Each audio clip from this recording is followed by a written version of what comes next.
Good morning, evening, night, whatever time period you may be watching this in. My name's Mike. This is History They Hid. If you are here right now, that means you want to learn about some stuff that your history class might not have taught you. And for that, I thank you. What do the CIA, Whitey Bulger, and LSD all have in common?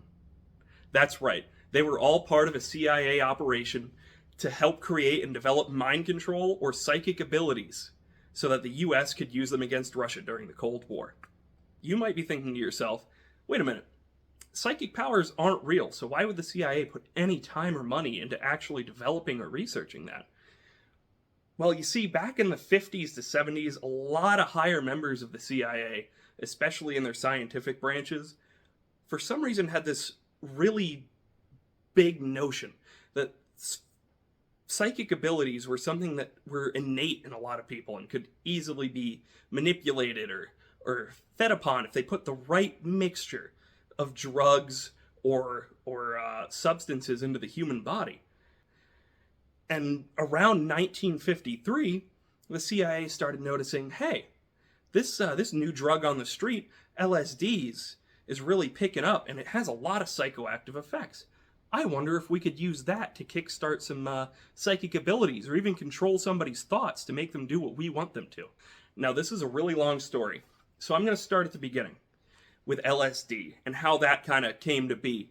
Now, LSD is the refined product that comes from the ergot fungus, which commonly grows on breads like rye.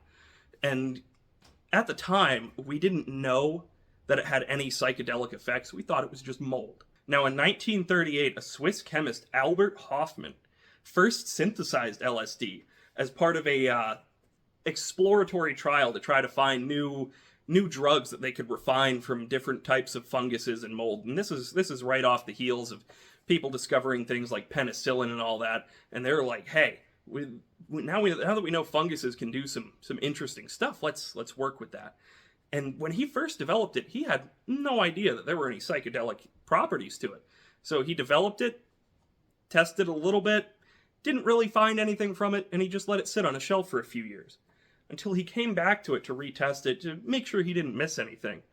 And then, now this is interesting, because the way he found out it was psychedelic was he was handling it, got a little on his fingers, and then went to eat lunch. A sandwich, specifically. Now, when you eat a sandwich, you use your fingers. And while he was eating that sandwich, he ingested a substantial amount of LSD. And he didn't think anything of it until his bike ride home that afternoon, which I believe he said only took about 8 minutes, but felt like it took 2 hours. He then went back, resynthesized the LSD that he had previously to retest this, and lo and behold, it had some quite substantial psychoactive effects. Now, we're going to fast forward a few years to 1953, when the CIA has now just started Project MKULTRA, their mind control program, and they're looking around for any substance that may cause a psychoactive effect strong enough so that they can control the mind of the subject and force them to do their bidding against their own instinct for self-preservation. Now, the CIA has tried all kinds of stuff up to this point. They've tried barbiturates, they've tried heroin, they've tried mixtures of just about every drug on the market at the time. And then they get to LSD, and they think, oh, when we give a person enough LSD, they kind of shut off and they become really suggestible. I wonder if we could use this for like advanced interrogation or to create like sleeper agents and get them to do stuff that they'll have no memory of, and then we'll be off scot-free. Obviously, flashing forward, this didn't work, but they still pursued that line of thought from 1953 all the way until 1973. Now, with how extensive this project was, it is, I wouldn't say a miracle, because what they did was horrible, but it is astounding that it didn't come out until 1975 what had gone down. 2 years after the project had ended, and nobody had any idea what was going on. Not even Congress knew what was happening in the CIA. According to official CIA documents, only about a dozen people had the full concept of what Project MKUltra was. Now, MKUltra wasn't just one project. It was actually several layers of projects. And what most of them kind of boiled down to was testing LSD on people that may or may not have been aware that they were being drugged and observed, and writing down the results to see what came of it, to see how suggestible they became, to see if there were any ill effects with larger doses. And you may be thinking, oh, that isn't too bad. Well, it's not too bad until you realize that they were just going out into the world, dosing people with LSD, like extreme doses, like to the point where most people would need 1 to 12 trip sitters for this, sit down and just shut out the world. And they were just letting these people go out in public and live their daily lives as if nothing was going on. And I could only imagine what it must have been like to just walk through my house, go out for dinner, trip balls on my way home, and have no idea what just happened. Now, throughout the years, they have conducted countless tests at institutions all across the U.S., such as hospitals, insane asylums, schools, and prisons. And most of the time, they didn't even tell anybody what they were doing, who they were, why they were doing this. And that's even if they told them anything at all. Now, the way they would usually go about this, if they were working in tandem with another institution, is they would send one of their 185 contractors that were not CIA affiliated in, and just say, hey, we're doing some medical trials. Do you mind if we bring some of your patients in and use them to help develop this new drug we're trying to make? And just start dosing people with LSD under the guise of, medical trials to better humanity. Now, one of these trials was at the Atlanta State Penitentiary, which at the time was housing a criminal by the name of Whitey Bulger. Yes, that Whitey Bulger, the Boston crime lord. Now, this was the first time he had ever been arrested in 1957, and I believe it was for theft. So nothing huge. This is before Whitey Bulger earned his name. And what they did to him was they offered him a shorter sentence if he participated in their experiments on a new drug they were developing. Obviously, being LSD. Now, Whitey said, hey, I'll do that. 18-month prison sentence, and I get to have relative freedom? Sure. Hey, future me here. Just wanted to clarify some information I got wrong on Whitey Bulger. He was one of 19 inmates, so 18 others. This was his second criminal offense, first time in prison, and it was still robbery. And on top of that, it was the Atlanta Penitentiary, not the Atlanta State. Just wanted to clarify that. Let's get back to the video. For 18 months, the CIA dosed Whitey Bulger and 17 other inmates with varying amounts of LSD. Whitey would later recall that this was one of the worst experiences of his life. When asked what he experienced, he is quoted saying, "Total loss of appetite, hallucinating the room would change shape, hours of paranoia and feeling violent. We experienced hours of living nightmares and even blood coming out of the walls." Now, I don't have to tell you, that must have been terrifying while being locked in a small concrete room in a place that isn't too familiar to you. There's even some theories that this extensive testing of psychoactive agents on Whitey Bulger is what later led to his massive crime sprees throughout Boston, and what actually created that criminality in his mind, when up to this point the worst thing he did was petty theft. Now, throughout the years, there were obviously quite a few operations that the CIA had conducted, and some of them were a little more open-ended than the sterile controlled setting of prisons or hospitals. One of these, the CIA hired several prostitutes in New York City and gave them doses of LSD to give to their johns after they brought them back to a hotel in which the CIA had installed two-way mirrors into the room, so they'd be able to watch and record the interactions between these prostitutes and their johns. This operation was named Operation Midnight Climax, which is a pretty fitting name for what was going on, to be honest. And later on, it was discovered that not only were these CIA agents doing this horrible experiment on just unwitting people that just honestly wanted to have a good time for a night. But in most cases, sometimes they weren't even doing that. This specific experiment was short-lived because, you give a mid-20s CIA agent unrestricted access to several prostitutes and a whole lot of drugs, and they're going to do what they're going to do. I'm sure you can put the pieces together yourself. Yeah, they shut that one down pretty quick. Now, I am making a few jokes, but I gotta bring that back, because what I'm going to talk about next is a little more upsetting.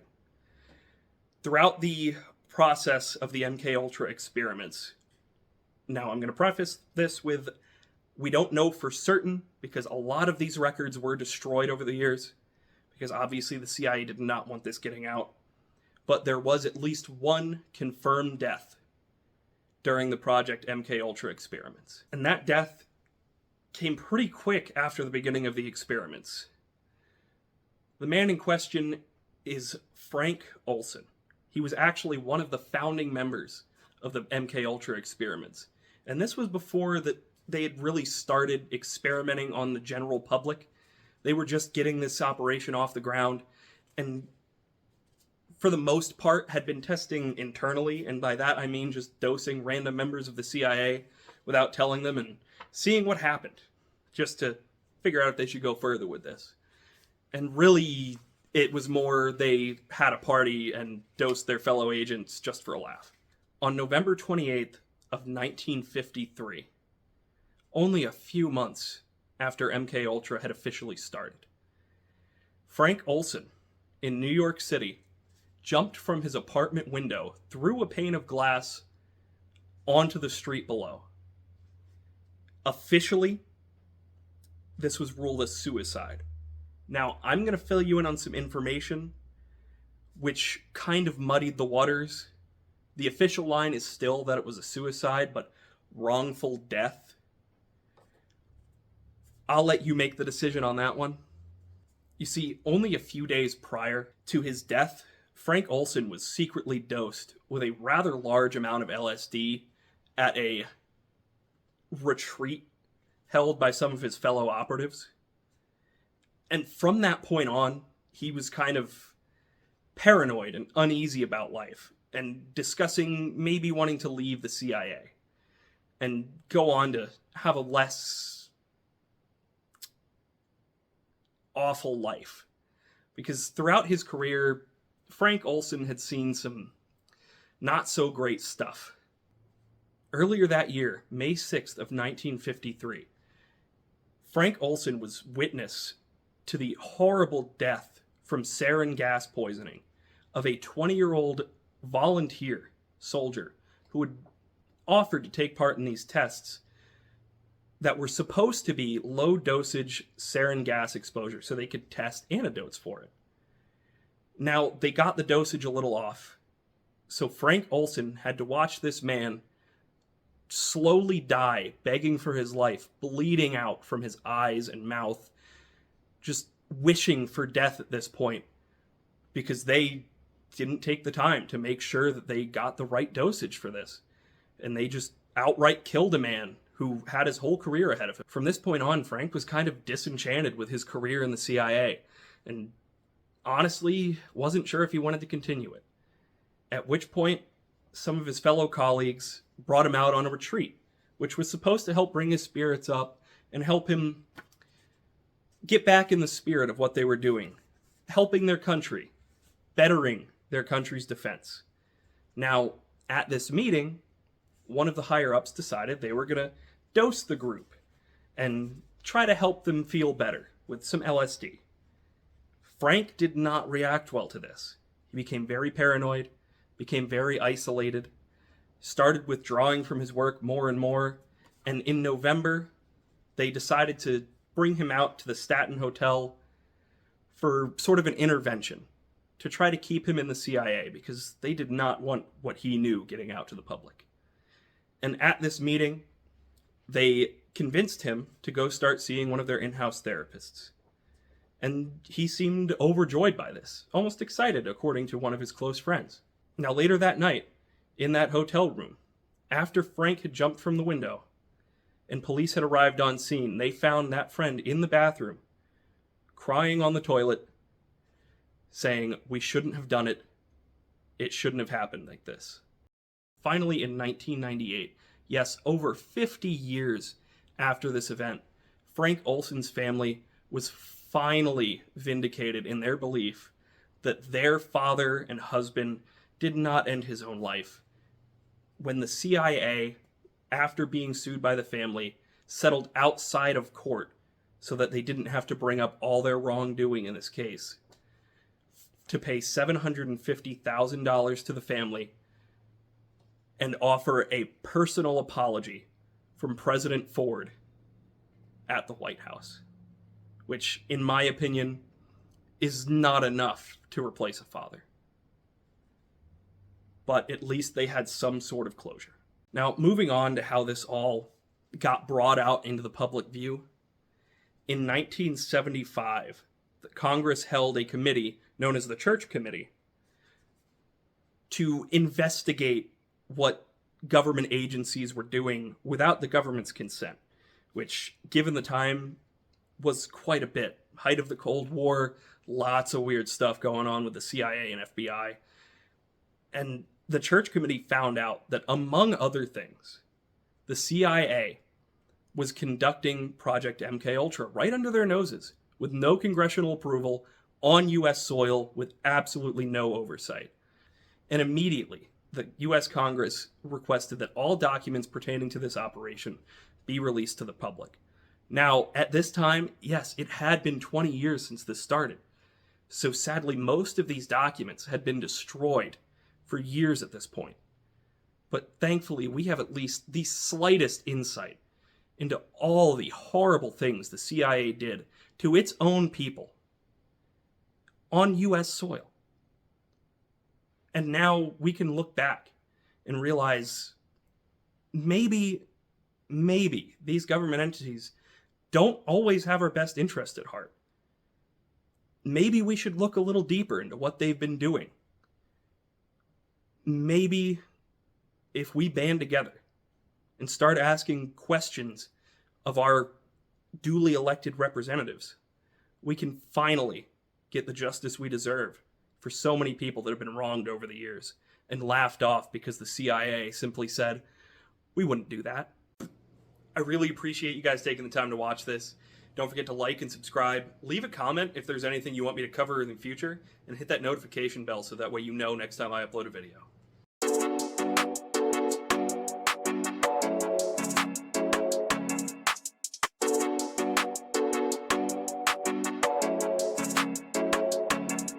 A Swiss alchemist. Albert. Oh, why are you recording?